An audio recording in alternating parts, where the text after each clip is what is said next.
Hello kiddos, today we are talking about adding negative integers. If you recall from the beginning of the year, we learned on a number line that every positive whole number has a negative opposite.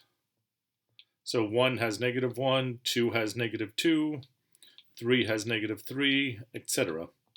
If we take all of these numbers, all of the whole numbers and their opposites, we call those the world of integers. And today we're going to learn how to add not just positive numbers, but negative ones as well. So we're going to look at a few different possibilities. We're going to be diagramming all of these. The first one we're going to look at is 7 plus -4. Oftentimes we will put a negative integer inside parentheses. That's just to make it clear that that negative and that 4 go together, and you don't confuse the negative sign with the plus sign. Okay, I'm going to diagram these, and this is a foolproof way to make sure that you are getting these correctly. We're starting with 7 positives, so I'm going to write 7 plus signs.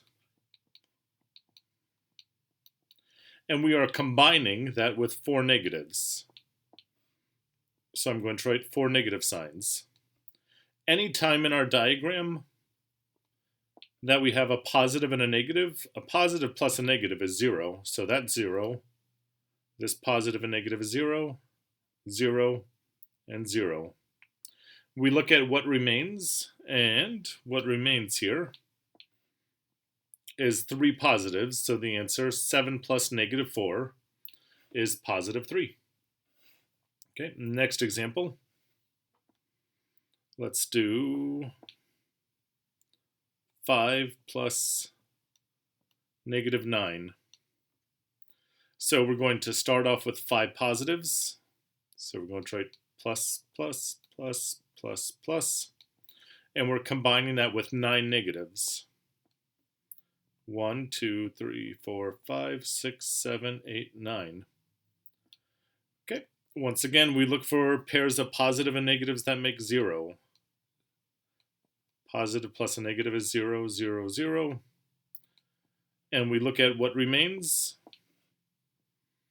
In this case, what remains is 4, but it's 4 negatives, so the answer is -4. And it's critical that you put that negative in front of the 4. +4 is not the same as -4. Now let's look at these two examples.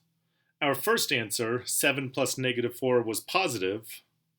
And the reason for that is we started out with more positives. The positive number was bigger than the negative number. We had more positives than negatives. So your answer is going to be positive.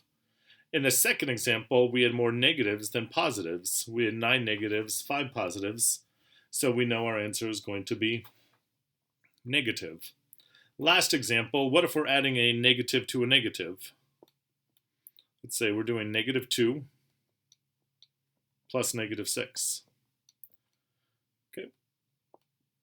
So we start with 2 negatives, and to that we add 6 more negatives. Now a positive and a negative, when you combine them, you get 0. But here we don't have any positives. We only have negatives. So what we're doing is we're just combining all of these negatives. We count them all. We have 2 negatives plus 6 negatives. The answer is just -8. So when you add a negative and a negative, you're just going to get a negative answer. You're just going to combine those negatives together. And that is all for today. Thank you.